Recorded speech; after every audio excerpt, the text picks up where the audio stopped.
Hello.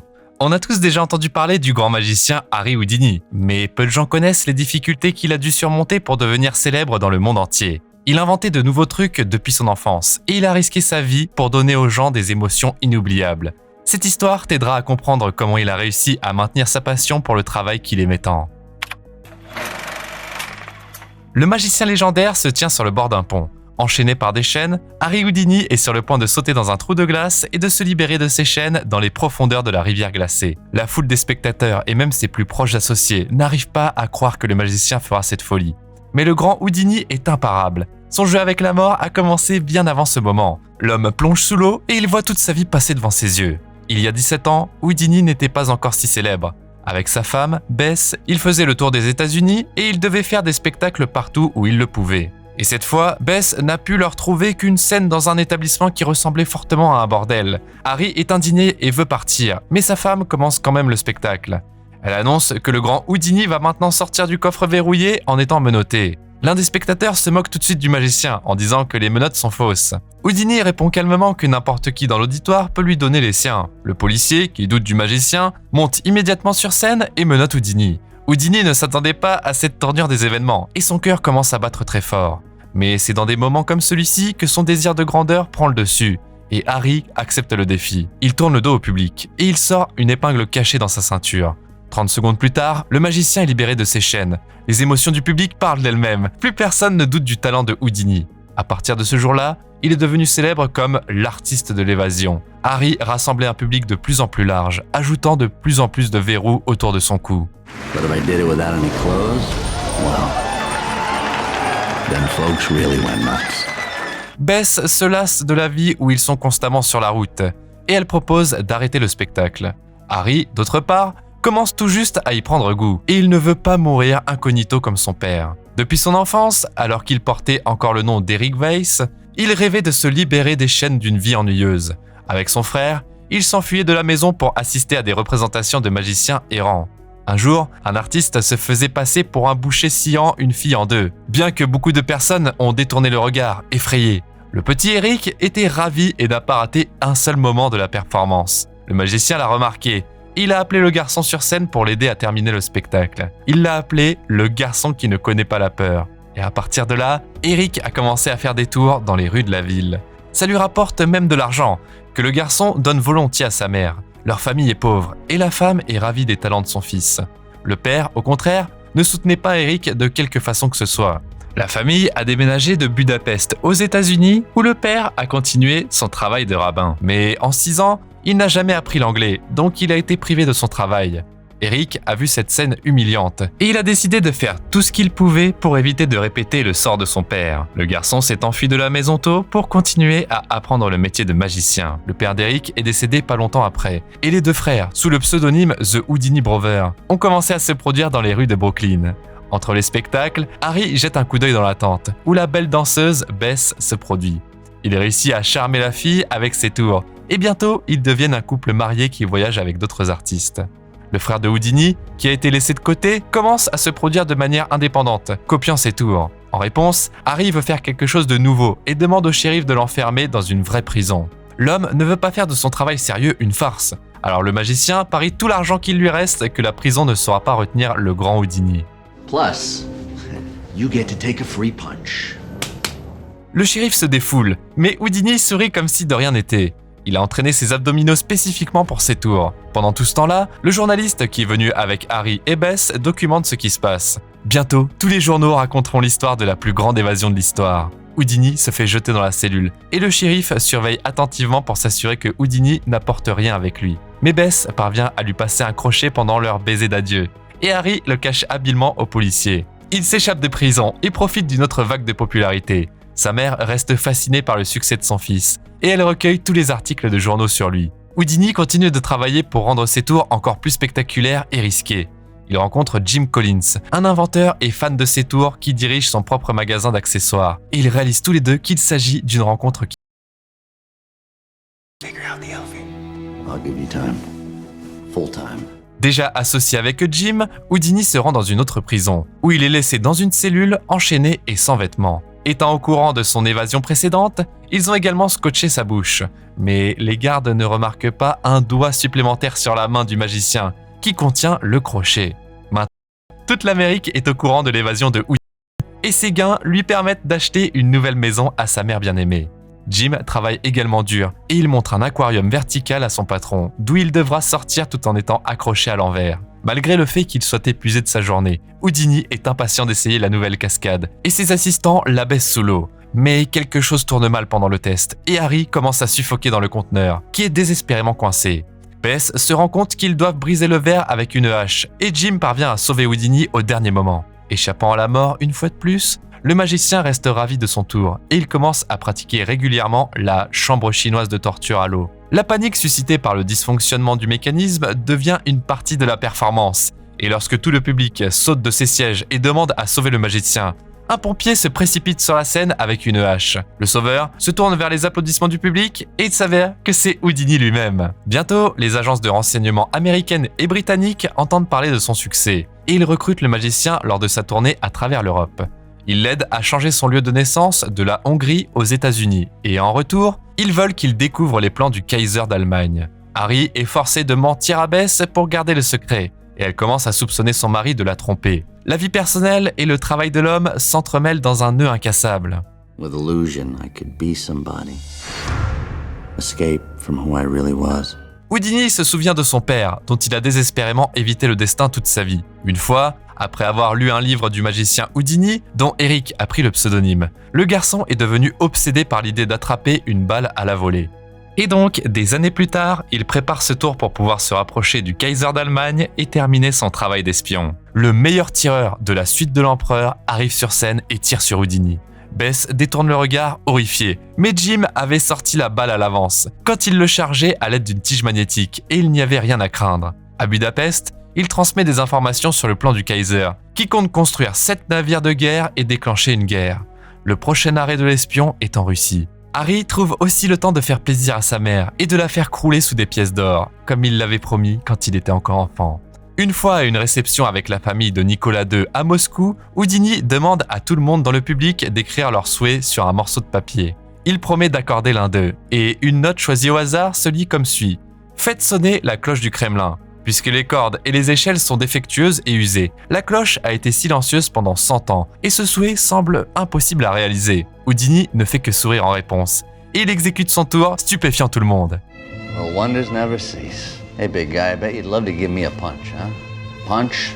Rasputin, qui était connu pour sa force, met également les abdos du magicien à l'épreuve. Un coup puissant affecte le corps de Houdini, mais il cache habilement la douleur. Harry apprend les plans de Nicolas pour attaquer le Japon, et il apprend à connaître Rasputin, qui contrôle la famille du tsar. Il transmet l'information au service de renseignement, et il révèle également le secret de son tour. La cloche a été sonnée par les tirs de fusil de sniper de Jim.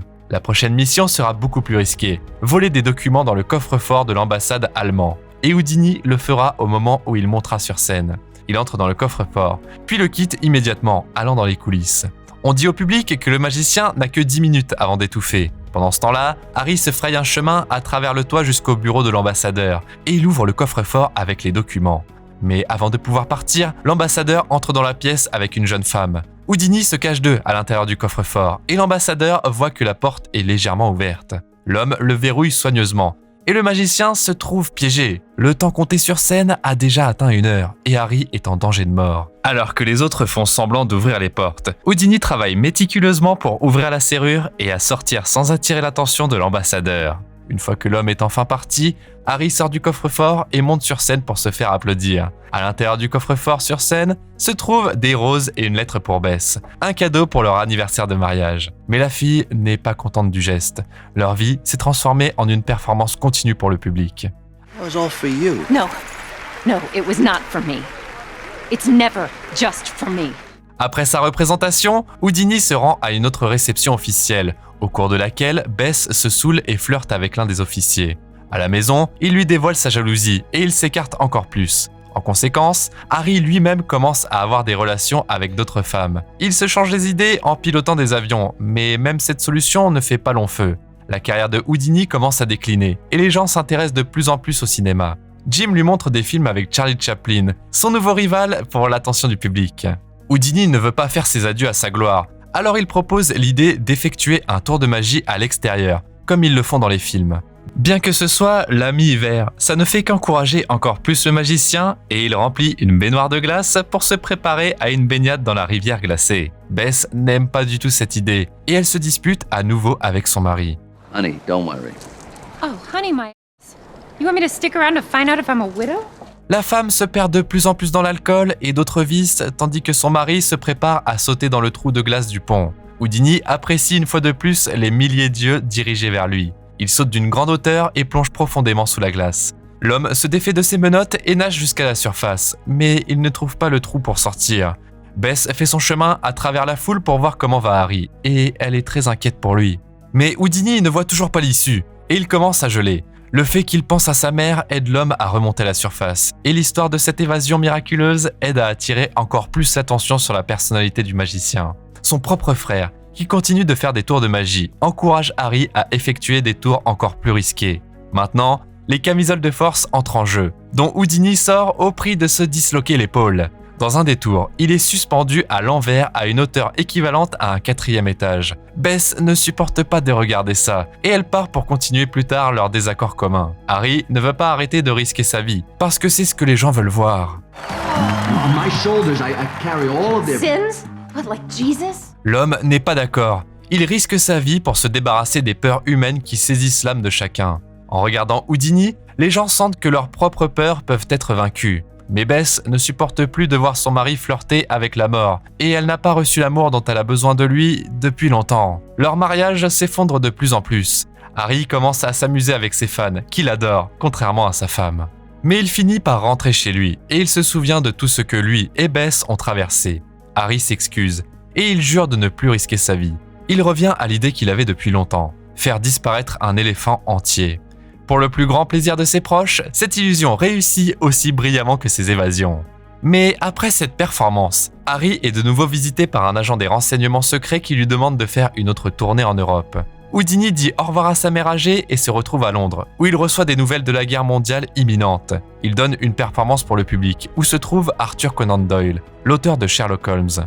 L'écrivain est stupéfait, et en voyant comment Houdini traverse un mur de briques, il croit sincèrement que c'est de la vraie magie. Doyle et sa femme pratiquent des séances spiritualistes, qui sont devenues populaires à cette époque. Même la confession de tromperie de Harry ne brise pas la foi aveugle de l'homme. If you were to acknowledge your paranormal powers, your career as a magician would be finished, wouldn't it?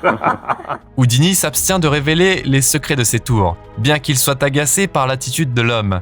Soudainement, Jim apporte une lettre urgente du frère de Harry. Leur mère est décédée. Houdini est choqué et tombe par terre. Il annule la tournée et se rend aux funérailles. Ayant construit sa carrière sur un triomphe sur la mort, Harry a beaucoup de mal à perdre cette bataille. Même Jim, par chagrin, veut croire que son patron possède des pouvoirs surnaturels et peut en quelque sorte s'opposer à la mort. Mais Harry n'a utilisé qu'une seule fois un médium pour effectuer l'un de ses tours. Cette fois-là, Bess et lui ont utilisé l'histoire du meurtre d'une jeune fille. Ses proches, qui se trouvaient dans le public, ont été grandement blessés par cette performance. Pendant ce temps-là, le monde est englouti dans la guerre et de plus en plus de gens font face à la mort de leurs proches. Harry continue de se produire avec succès et il apparaît même dans des films, mais il n'arrive toujours pas à s'empêcher de penser à sa mère. Il cède à la tentation et il se tourne vers les médiums afin de contacter son esprit. I wanted to escape the boundaries of mortality, to touch the void, to know the unknown. Mais l'œil vif du magicien repère tous les trucs bon marché et Houdini se lance dans une mission pour exposer les charlatans. Il écrit un livre sur leur méthode et il promet de donner 10 000 $ à quiconque pourra contacter sa mère décédée. Les charlatans commencent à menacer le magicien de représailles et Harry, comme d'habitude, prend sur lui de déjouer la mort en effectuant un tour dangereux. Cette fois, il s'attache à un canon chargé et il parvient à se libérer une seconde avant le tir du boulet de canon. Arthur Conan Doyle et sa femme sont présents dans l'auditoire et ils invitent le couple Houdini à dîner. Cette fois, Harry ne cache pas son scepticisme, mais l'écrivain insiste sur le fait que le spiritisme est scientifique et il commence même à expliquer comment ça marche. Leur dialogue est interrompu par une diseuse de bonne aventure, à qui Harry demande de prédire son destin pour s'amuser. Avec un visage sombre, la femme gitane prédit la mort du magicien. Lady Doyle propose de tenir une séance personnellement pour Harry, et il accepte. La femme imite de manière convaincante l'entrée en transe et la remise de son corps à la mère de Houdini. Sa main commence à écrire des messages sur un morceau de papier et sa voix répète des compliments à son fils bien-aimé. Les larmes aux yeux, Harry remercie le couple Doyle pour la soirée. Mais en examinant ce qui est écrit sur le morceau de papier, le magicien note que les mots sont écrits en anglais, une langue que sa mère n'a jamais connue. En plus de ça, la session a eu lieu le jour de l'anniversaire de Harry, et il n'y a pas un mot là-dessus. A mother not mentioning her son's birthday? She never missed! Never! Your wife is a fake. You hear me, Lady Doyle? You're a fake! Pour avoir insulté sa femme, Doyle frappe Houdini dans l'estomac, dont l'impact se fait à nouveau sentir sur ses organes internes. Au-delà de lui-même avec colère, Harry annonce à la radio que le grand écrivain a perdu la tête et qu'il représente un danger pour la société. Il double le prix pour ceux qui pourront prouver leur capacité magique. Au plus profond de lui, Houdini veut plus que tout perdre ce pari et parler à sa mère décédée. Il arrive pour rencontrer le plus célèbre médium, nommé Marguerite. La femme se comporte de manière très extravagante et elle mentionne le vrai nom de Houdini, Eric Weiss. Puis elle refuse de le laisser parler à sa mère parce qu'elle parle une langue différente.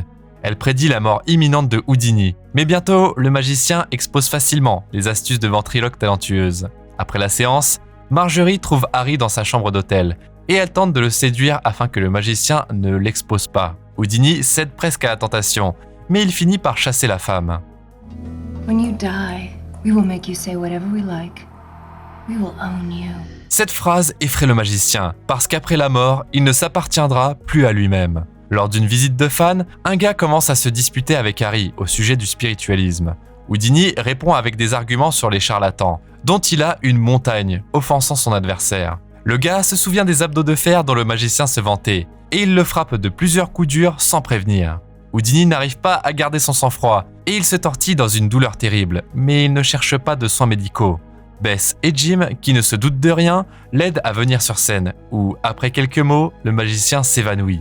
Il s'avère que l'appendice de Harry est en très mauvais état, et que même le chirurgien d'urgence n'aide pas à arrêter l'infection. Réalisant qu'il ne survivra pas, Houdini se compare aux chirurgiens qui font un travail vraiment utile, contrairement à lui. Mais le médecin lui dit qu'il avait l'habitude d'emmener toute sa famille au spectacle de l'homme, et il remercie l'illusionniste pour son travail, qu'il apprécie grandement. Bess passe les derniers jours de son mari à son chevet. Elle chante sa chanson préférée, et Harry avoue son amour pour elle. Harry Houdini perd finalement son combat contre la mort à 52 ans. Pendant les 10 ans qui ont suivi, Bess a essayé de contacter l'esprit de son mari chaque Halloween par le biais de séances spiritualistes, mais toutes les tentatives ont été vaines. Comme toujours, tu trouveras le titre dans la description de la vidéo. En attendant, tu peux nous dire dans les commentaires si tu penses savoir ce pourquoi le grand magicien a vraiment risqué sa vie. N'oublie pas de t'abonner à la chaîne et de liker cette vidéo pour qu'on puisse te raconter encore d'autres histoires.